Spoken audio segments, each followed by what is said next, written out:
Welcome two e-PG पाठशाला। E-PG पाठशालायाः कृते स्वागतम्। मम नाम चिरावूरि कृष्णानन्दपद्मनाभः। अहं राष्ट्रीयसंस्कृतसंस्थानस्य शृङ्गेरीस्थस्य राजीवगान्धी नामकस्य परिसरस्य व्याकरणविभागे प्राध्यापकत्वेन कार्यं करोमि।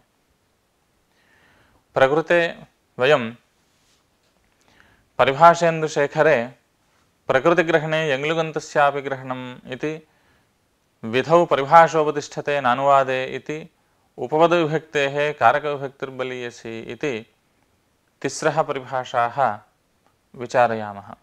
अत्र पाठे मुख्यांशाः वर्तन्ते। वध्यादि इति रूपं कस्य केवलवधधातोर्वा अथवा यङ्लुगन्तस्य वा इति।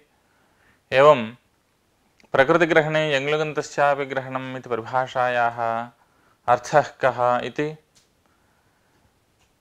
धातोः द्वित्वे सति पूर्वखण्डस्य वा धातुत्वम् उत्तरखण्डस्य वा अथवा उभयोर्वा इति च विषयान् एतत् परिभाषा सम्बद्धतया विवेचयामः। ततः शालीयः इत्यत्र प्रक्रिया कथं भवति,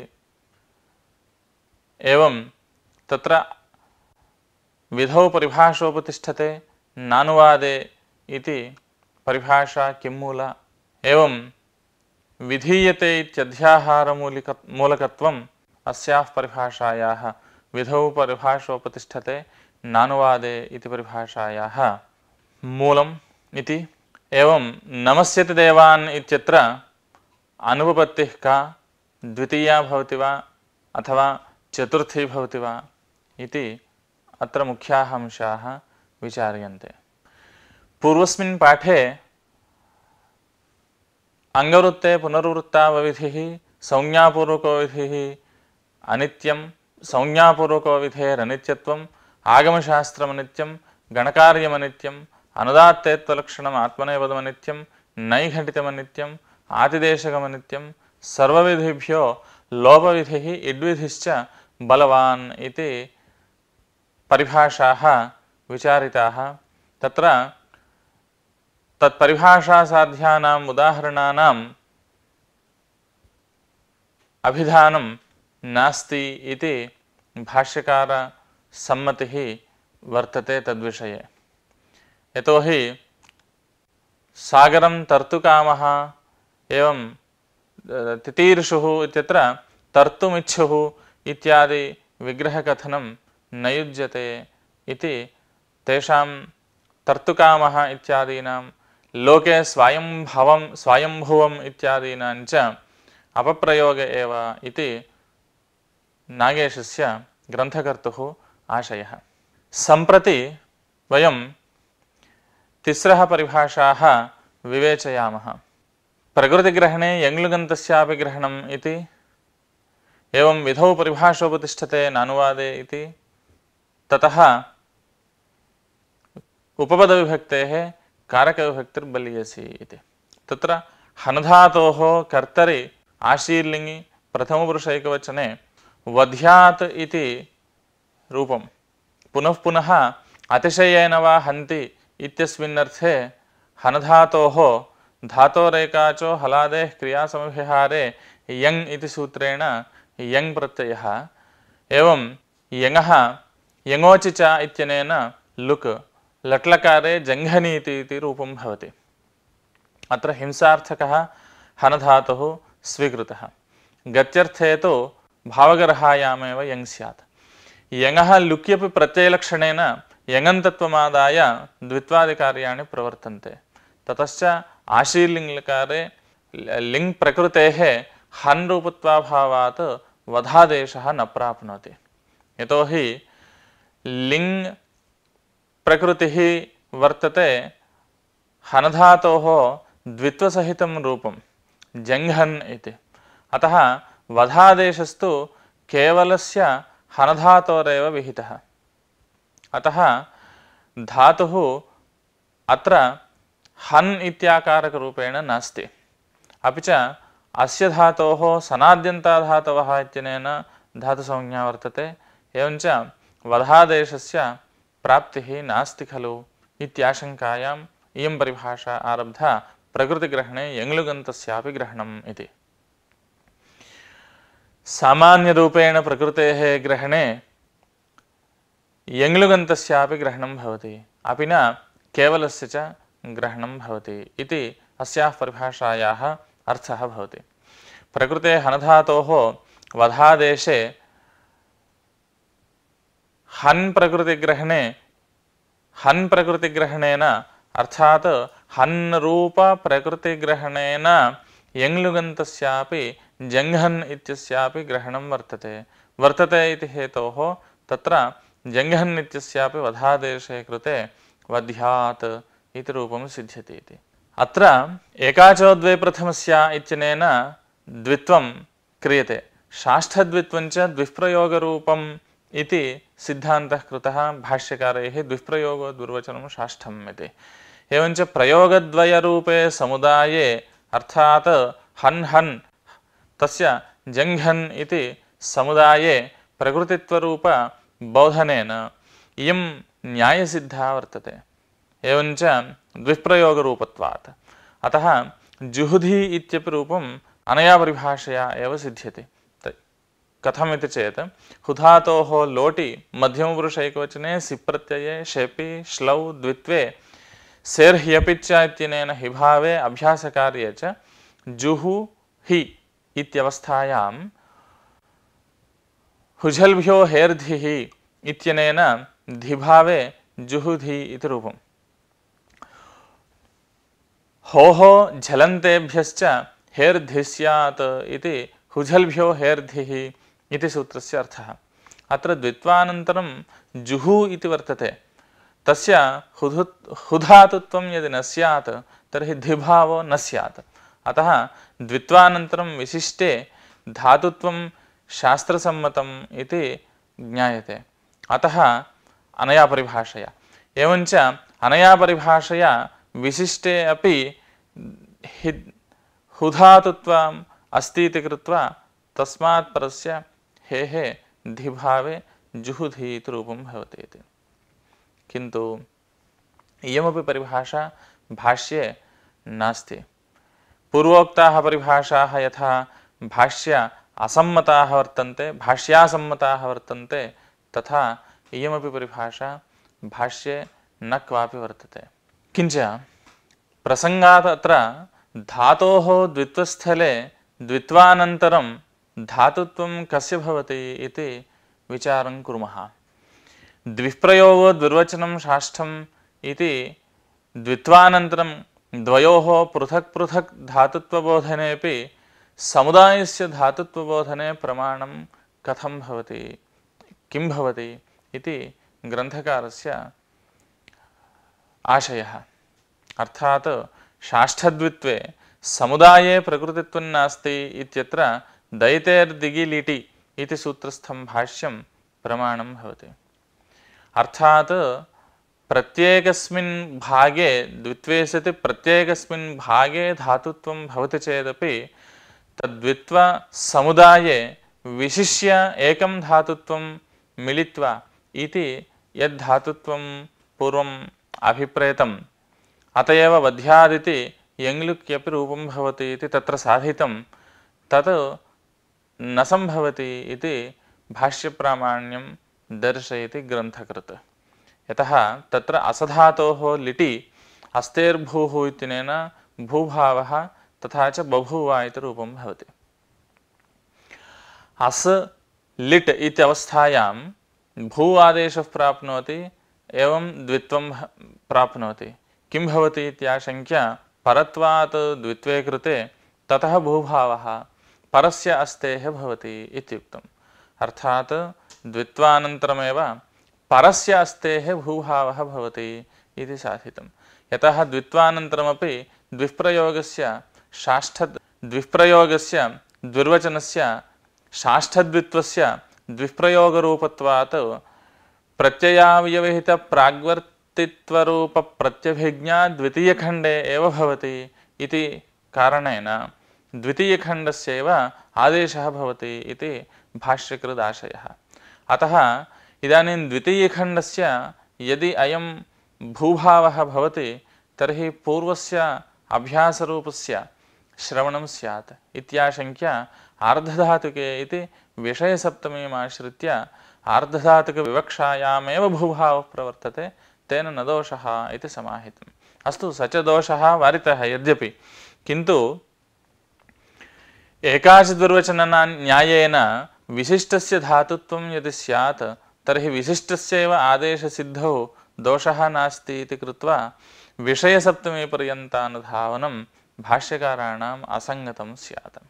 किन्तु भाष्यकारैः विषयसप्तमीपर्यन्तानुधावनं कृतं, तेन एवं ज्ञायते यत् विशिष्टस्य धातुत्वं न सम्भवति, प्रत्येकस्मिन् तत् सम्भवति। अतः उत्तरखण्डमादायैव यथायोगं तत्तत् कार्याणि प्रवर्तनीयानि इति अवगन्तव्यम्। किञ्च जुहुधि इत्यत्रापि धिभावे कृते उत्तरखण्डे धातुत्वमादाय एव प्रवर्तते, अर्थात् धिभावोऽपि उत्तरखण्डे विद्यमानधातुत्वमादाय एव प्रवर्तते, तत्र समुदायनिष्ठं धातुत्वमादाय न। एवञ्च तत्र धिभावः साध्यते। किञ्च भुवादयो धातवः इति धातुत्वं वा अर्थवत्वं वा तस्यैव उत्तरखण्डस्यैव भवति। धातुत्वम् उत्तरखण्डे अङ्गत्वस्य समुदाये च अङ्गीकारेपि विशिष्टे भूरूपत्वाभावात् अस्याः परिभाषायाः अभावे यङ्लुगन्ते भूसुवोस्तिङि इति गुणनिषेधस्य अप्राप्त्या अप्राप्तगुणनिषेधविधानाय बौभौतौ इति निपातनस्य सार्थक्यं वर्तते। एवञ्च तस्य भाष्योक्तं लोट्येव नियामकत्वम् इति भज्येत खलु इति चेत् अत्र एवं समाधीयते। अङ्गस्य इति भूसुवोः इत्यस्य व्यधिकरणविशेषणं स्वीकृत्य अङ्गावयवयोः भूसुवोः गुणः भवति इत्यर्थः उच्यते। अर्थात् अङ्गस्य भूसुवोः इति व्यधिकरणे षष्ठ्यौ इमे, अतः अत्र अवयवावयवभावः आश्रियते। एवञ्च भाष्येण न कोऽपि विरोधः। तर्हि प्रकृते अस्याः परिभाषायाः अभावे हनधातोः यङ्लुकि वधादेशस्य अप्रवृत्तौ वध्यादितिरूपं कथं भवति? अर्थात् वधादेशस्य अप्रवृत्तौ इत्युक्ते विशिष्टं हन् रूपेण नास्ति, विशिष्टे द्वितीयं यद् रूपं तद् हन् इत्यानुपूर्व्या नास्ति। एवञ्च तर्हि वध्यादितिरूपं कथं स्यात् इति चेत् आर्धधातुके इति विषयसप्तमी एव आश्रियते, तथा च आर्धधातुकविषये एव अयमादेशः भवति इति। एवञ्च अर्थाधिकारानुरोधात् प्रकृते लिङि इत्यस्य विषयसप्तमी आश्रिता, तथा च लिङ् विषये द्वित्वात् प्रागेव वधादेशः प्रवर्तते, ततः परं द्वित्वे दीर्घोगितः इति दीर्घे वावध्यात् इति भवति। वध्यादितिरूपं माधवाचार्यैः उदाहृतं तत्तु सुतराम् असङ्गतम् इति ग्रन्थकर्तुः आशयः। सम्प्रति विधौ परिभाषोपतिष्ठते नानुवादे इति परिभाषां विवेचयामः। वृद्धिर्यस्याचामादिस्तद्वृद्धम् इति सूत्रेण वृद्धसंज्ञा विधीयते। यस्य अचामादिः वृद्धिर्भवति तस्य वृद्धसंज्ञा प्रोक्ता। एवञ्च शालाशब्दे द्वावचौ स्तः, तत्र आदिः आकारः अस्ति, अतः शालाशब्दस्य वृद्धसंज्ञा भवति।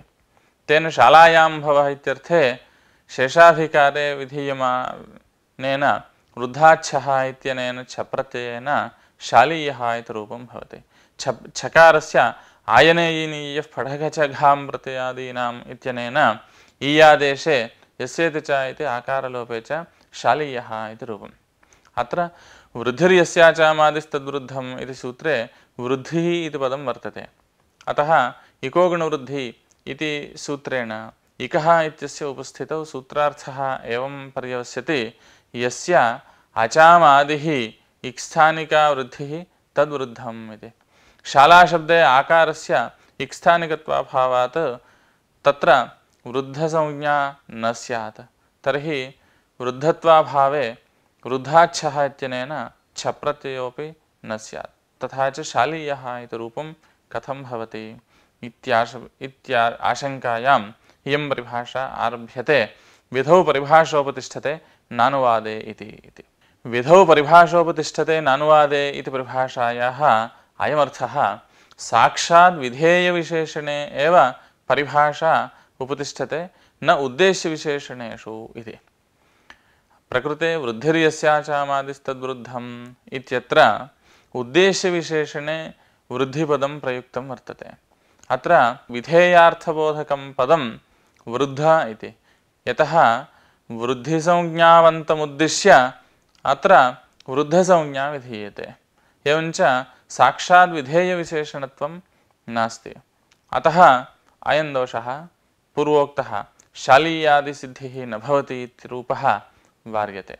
यतोहि अत्र इकोगुणवृद्धिः इति परिभाषायाः उपस्थितिः न भवति। कुत इति चेत् वृद्ध्युद्देश्येन वृद्धसंज्ञा विधीयते। वृद्धिः उद्देश्यं वर्तते। एवम् अत्र उद्देश्यविशेषणत्वात् इकोगुणवृद्धिः इति परिभाषायाः अप्रवृत्तौ अत्र इक्स्थानिक आकाररूप वृद्धिमतः एव वृद्धसंज्ञा इति वक्तुं न शक्यते। अतः शालीयः इत्यत्र इक्स्थानिकत्वाभावेपि वृद्धसंज्ञायां छप्रत्ययः सिद्ध्यति इति अनुद्यमानेषु तन्नियामिका भवति। अत्र अनुद्यमाने विशेषणत्वं नास्ति। एवञ्च अनुद्यमानविशेषणेषु तन्नियामका परिभाषा नोपतिष्ठते इति प्रकृतपरिभाषायाः अर्थः इति ग्रन्थकृत् अभिप्रैति। किञ्च इयं परिभाषा तर्कमूला इत्यपि ग्रन्थकारः चिन्तयति। यतः परिभाषाः विधिशास्त्रस्य अङ्गभूताः भवन्ति। विधिशास्त्रेण संस्कारं कर्तुमेव परिभाषाः आरब्धाः। विधिसूत्रम् अपूर्वमर्थं बोधयति। तत्र विधेयस्य कार्यस्य असिद्धतया परिभाषासूत्राणि अपूर्व अर्थबोधकतया समर्थानि न भवन्ति। अतः तद्विशेषभूतानां साहाय्यं कर्तुमेव प्रभवन्ति। उद्देश्यं विधेयविशेषणस्य विशेषणं भवति। अतः उद्देश्ये परिभाषा न प्रवर्तते। अस्य अयमाशयः परिभाषाणां प्रवृत्तिः विधेये एव भवति। विधेयस्य असिद्धतया तत्र न प्रवर्तते। परिभाषाणां प्रवृत्तिः विधेये भवेत्, किन्तु विधेयस्य असिद्धत्वे तत्र प्रवृत्तिः कथं स्यात्? अतः विधेयविशेषणेषु प्रवर्तते। उद्देश्यं तु विधेयविशेषणस्य विशेषणं भवति। विधेयविशेषणे परिभाषाणां चारितार्थ्यात् उद्देश्यविशेषणे वा परिभाषाः न प्रवर्तन्ते। अस्याः परिभाषायाः ज्ञापकं भवति उदीचा मातः स्थाने यकपूर्वायाः इत्यत्र यकपूर्वायाः अस्याः परिभाषायाः ज्ञापकं भवति उदीचा मातः स्थाने यकपूर्वायाः इत्यत्र स्थाने ग्रहणम्। यकपूर्वस्य स्त्रीप्रत्ययाकारस्य स्थाने योकारः तस्य कात्पूर्वस्य इद्वा स्यादापि परे इति तस्य सूत्रस्य अर्थः। आर्यिका इति उदाहरणम्। आर्य इत्यस्मात् टाप् प्रत्यये सवर्णदीर्घे आर्या इति जाते, तस्मात् कप्रत्यये केणः इति ह्रस्वे आर्यक इति जाते, तस्मात् पुनश्चापि आर्यका इति जाते। तत्र अयं यः सवर्णदीर्घे च अयम् आकारः ककारपूर्वः, ककारः पूर्वः यस्मात् सः कपूर्वः, ककारपूर्वः। एवञ्च आकारस्य स्थाने यः अकारः अयं भवति यतः अनयोः सवर्णदीर्घ्यात् पूर्वं यः आकारः वर्तते सः केणः इति ह्रस्वेन सम्पादितः। अतः अत्र आकारस्थानिक अकारत्वं वर्तते, एवञ्च विकल्पेन इत्वं, तथा च आर्यिका इति रूपं, तदभावपक्षे आर्यका इति। अत्र आतः इति षष्ठ्यन्तं प्रयुक्तम्, अतः षष्ठीस्थाने योगा इति परिभाषया तत्स्थाने इत्यर्थे लब्धे पुनः स्थाने ग्रहणं व्यर्थम्। व्यर्थीभूय इमां परिभाषां ज्ञापयति। आतः इति आकारस्य उद्देश्यविशेषणं भवति। परिभाषां ज्ञापयति। ज्ञापितायां तु आतः इति अकारस्य उद्देश्यस्य विशेषणं वर्तते, न तु विधेयस्य। एवञ्च षष्ठीस्थाने योगा इति परिभाषा उद्देश्यविशेषणे न प्रवर्तते इति कृत्वा स्थाने इति अर्थः कदाचित् न लभ्येत। अतः स्थाने ग्रहणम् अपेक्ष्यते इति तस्य स्वांशे चारितार्थ्यम् उपपाद्यते। किन्तु ग्रन्थकारः इमां परिभाषां नाङ्गीकरोति, यतः उद्देश्यविशेषणेष्वपि परिभाषाणां प्रवृत्तिः भाष्ये दृष्टा।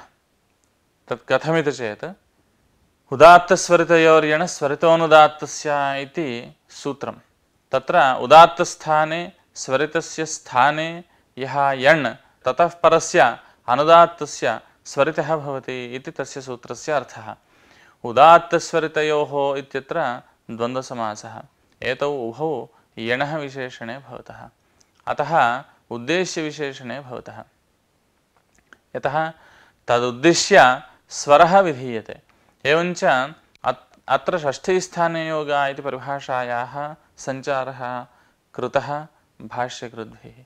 तर्हि अत्र उद्देश्यविशेषणेपि परिभाषायाः प्रवृत्तिरस्ति इति कृत्वा विधावेव परिभाषा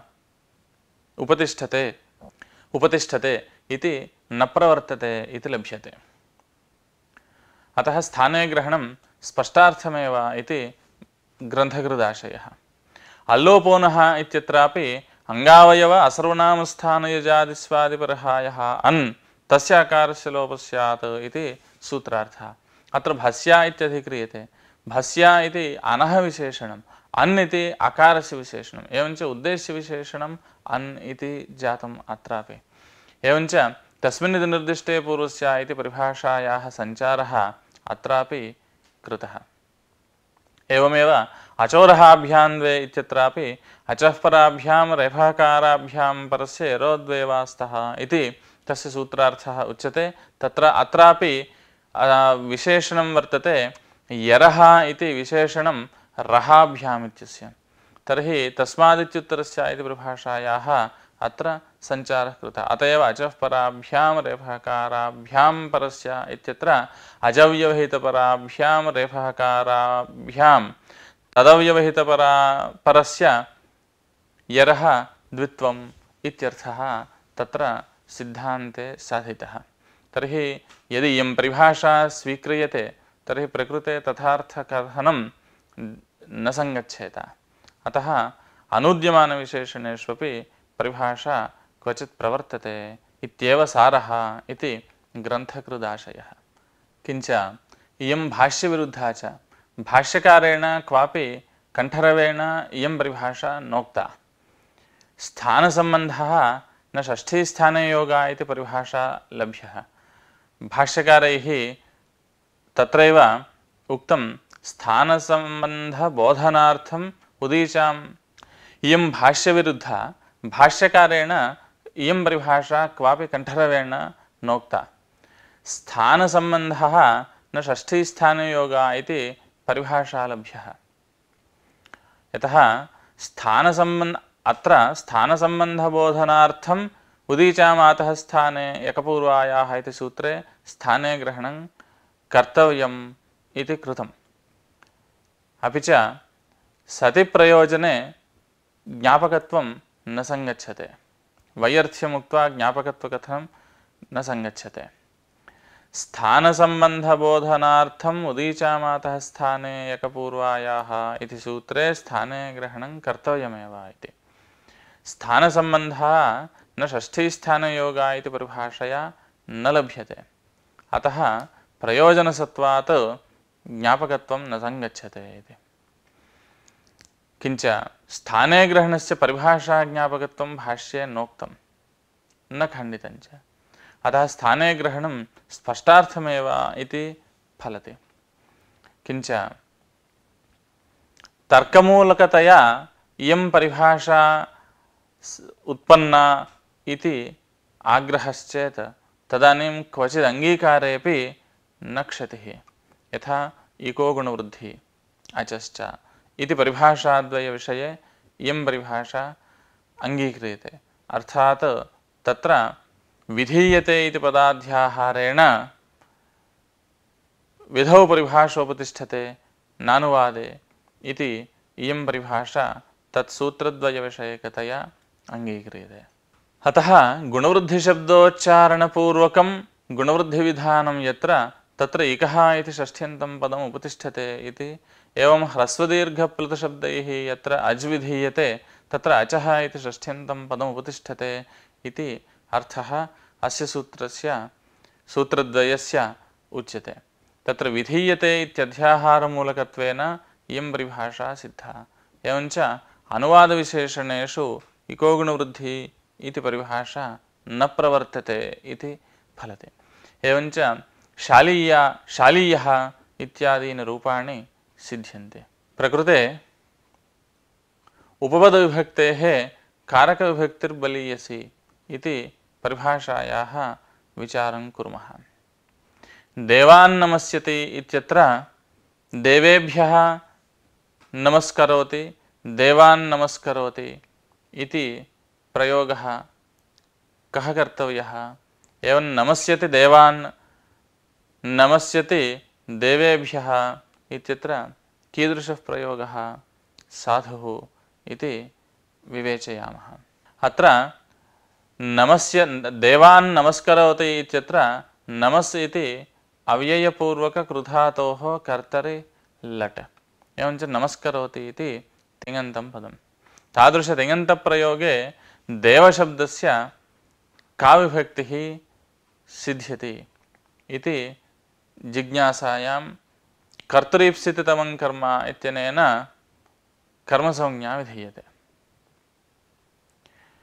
अर्थात् कर्तृनिष्ठक्रियया स्वनिष्ठव्यापारेण आप्तुम् इष्यमाणं कारकं कर्मसंज्ञकं भवति इति तस्य सूत्रस्य अर्थः उच्यते। एवञ्च अत्र चैत्रः कर्ता चेत् तन्निष्ठा या क्रिया स्वनिष्ठ अपकृष्टत्वप्रकारक शिरस्संयोगरूपव्यापारः, तज्जन्यं फलं नमस्कारः, तदाश्रयः देवः। अतः देवस्य कर्मसंज्ञा भवति। यतः तद्व्यापारेण तृप्तिः भवति, तत् तृप्तेः आश्रयः देवः इति कृत्वा देवस्य कर्मसंज्ञायां कर्मणि द्वितीया इति द्वितीया विभक्तिः भवति। स्वनिष्ठ अपकृष्टत्वप्रकारक शिरस्संयोगरूपव्यापारेण देवेषु प्रीत्यनुकूलव्यापारः अयम् इति। तेन व्यापारेण प्रीतिर्जायते, अतः प्रीतेः आश्रयत्वात् देवानां कर्मत्वम्, एवञ्च कर्मणि द्वितीया इति द्वितीया विभक्तिः भवति। अत्र इयं शङ्का भवति, अस्मिन् प्रयोगे नमःशब्दोऽपि वर्तते, अतः नमस्वस्ति स्वाहा स्वधालं वषड्योगाच्च इत्यनेन चतुर्थी कुतो न इति। कर्मसंज्ञायाः सत्त्वात् द्वितीया प्राप्नोति, तर्हि द्वितीया कुतो न इति। उभयोरपि प्राप्तौ विप्रतिषेधे परं कार्यम् इत्यनेन चतुर्थ्याः परत्वात् अत्र चतुर्थी स्यान्न तु द्वितीया। एवमेव नमस्यति देवान् इत्यत्रापि नमस्यति इति रूपनिष्पत्तिः एवं क्रियते। नमःशब्दात् नमो वरिवश्चित्रङः कियच् इत्यनेन कियच् प्रत्ययः नमस् या इति स्थिते सनाद्यन्ताधातवः इत्यनेन धातुत्वे कर्तरि लटि तिपि शपि पररूपे नमस्यति इति रूपम्। नमस्यति इत्युक्ते पूजयति इत्यर्थः। अस्मिन् प्रयोगे नमःशब्दोऽपि वर्तते।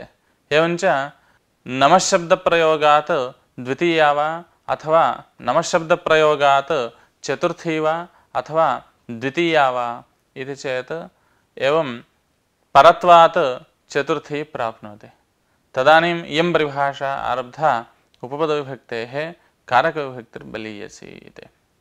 तथा च नमःशब्दन्निमित्तीकृत्य अर्थात् नमःशब्दरूप उपपदं निमित्तीकृत्य प्रवर्तते उपपदविभक्तिः, एवं कारकत्वं निमित्तीकृत्य प्रवर्तते द्वितीया विभक्तिः।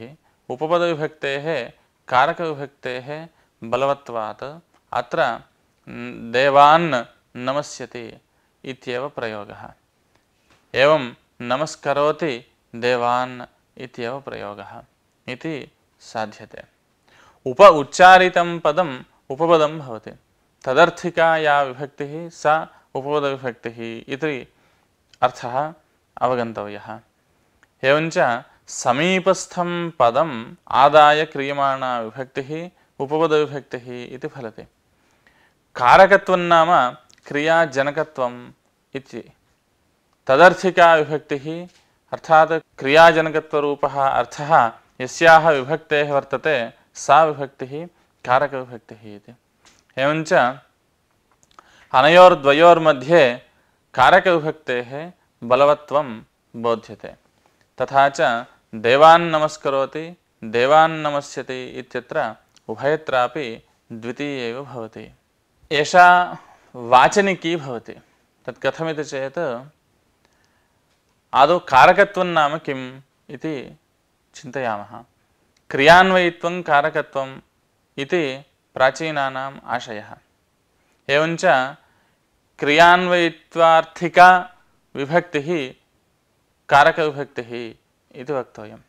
सर्वस्यापि वाक्यस्य क्रियया परिसमाप्त्या क्रियायाः प्राधान्येन प्रधानकार्याणां बलवत्वात् विशेष्यभूतायाः तस्याः प्रथमम् उपस्थितत्वेन तन्निमित्तककार्याणाम् अन्तरङ्गत्वाच्च कारकविभक्तेः बलवत्वं न्यायसिद्धम्। अतः न्यायसिद्धा इयं परिभाषा इति तेषाम् आशयः। किन्तु क्रियान्वयित्वं कारकत्वम् इति यदुक्तं तत् साधु न मेने ग्रन्थकृत्। क्रियान्वयित्वं कारकत्वम् इति न भवति, किन्तु क्रियाजनकत्वम् इत्येव। तर्हि कारकाणां क्रियान्वयित्वं कथमिति चेत् जनकं प्रति जन्यस्य नेताकाङ्क्षत्वेन तत् सिद्ध्यति। अतः एषा न्यायसिद्धा न भवति, किन्तु वाचनिक्येव इति। तत्र च दीयते कार्यं भवतु इति सूत्रे भाष्ये इयं परिभाषा वचनरूपेणैव पठिता इति। तथा मासकार्यस्यापि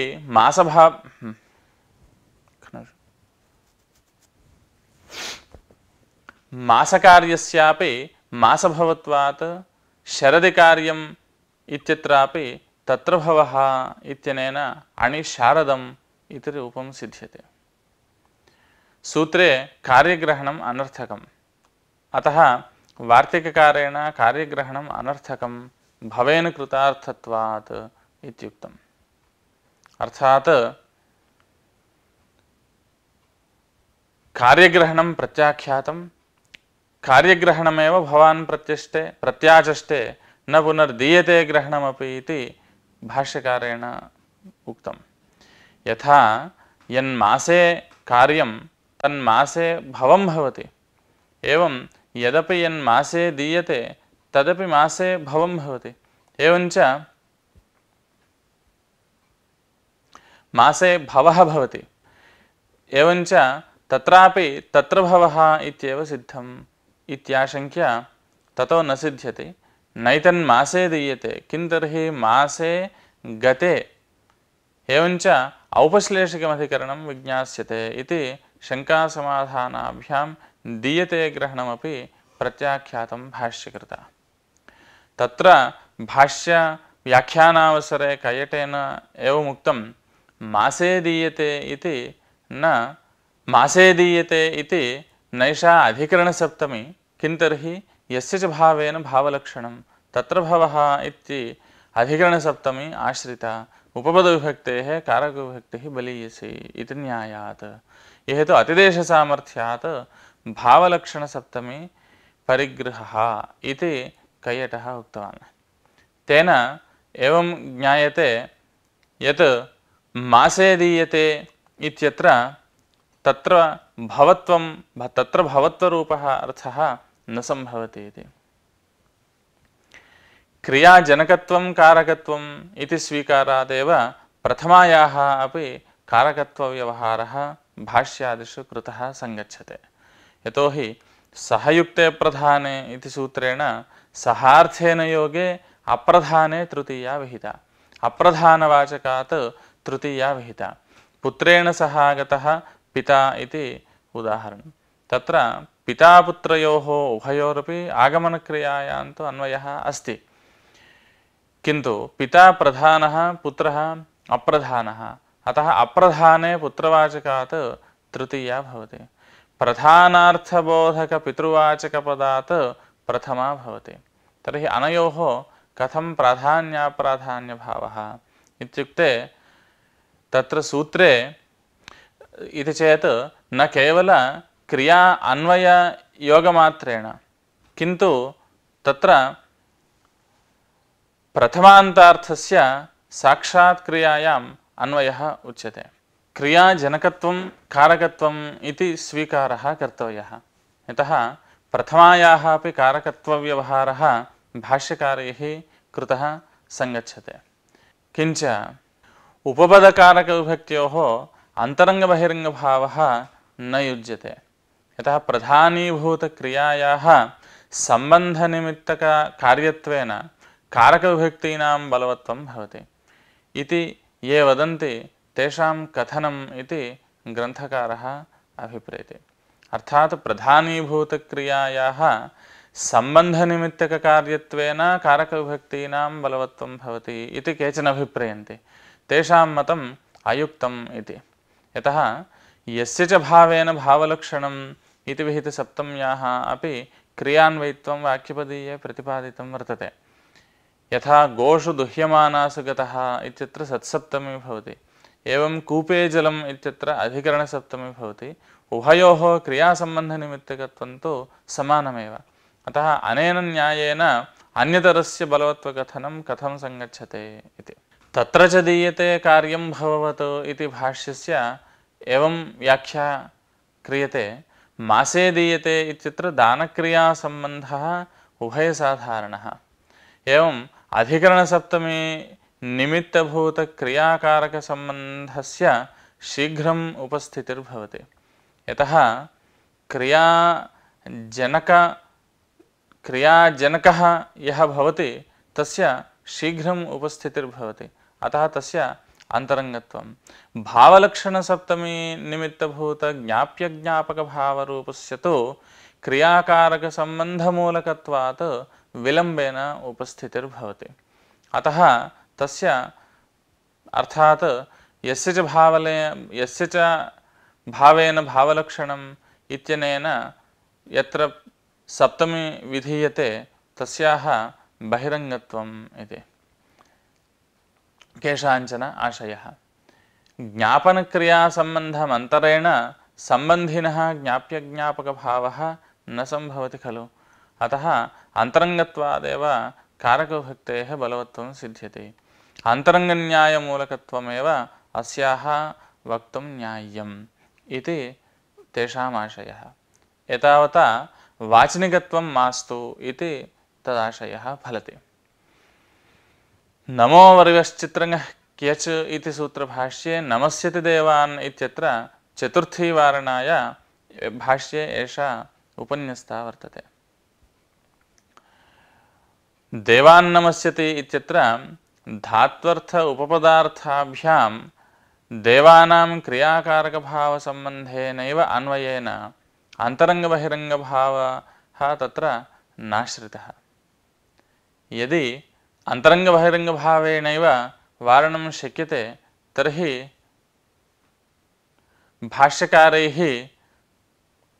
भाष्यकारैः तथा वारणम् असङ्गतं स्यात्। नमस्यति देवान् इत्यत्र देवः इत्यस्य नमः पदार्थे देव इत्यस्य नमः पदार्थे क्रियाकारकसम्बन्धेनैव अन्वयः। अत्र नमः इति क्रियावाचकः अपि तद् अव्ययं क्रियावाचकम् इति ख्यजन्तोऽपि क्रियावाचकः। एवञ्च नमः इत्यस्य प्रातिपदिकत्वेन कथं क्रियाकारकभावसम्बन्धस्य प्रतीतिः इति चेत् उच्यते। मुण्ड इत्यस्मात् प्रातिपदिकात् णिचि मुण्डि इति ण्यन्तस्य क्रियावाचकत्वे मुण्ड इत्यस्यापि क्रियावाचकत्वं स्वीक्रियते। तथैव अत्रापि ख्यजन्तस्य नमस्य इत्यत्र विद्यमानः नमः इत्यपि क्रियावाचकः एव भवति। उपपदकारकविभक्त्योः अन्तरङ्गबहिरङ्गभावः नास्ति इत्याशयेनैव सहयुक्ते प्रधाने सूत्रे इयं परिभाषा उपन्यस्ता। अन्यथा असिद्धं बहिरङ्गमन्तरङ्गे इति परिभाषयैव सिद्धे पृथक् कथनं व्यर्थमेव स्यात् खलु। अतः अन्तरङ्गबहिरङ्गभावमूलकतया अस्याः परिभाषायाः अर्थवर्णनम् अयुक्तम् इति प्रघट्टार्थः फलति।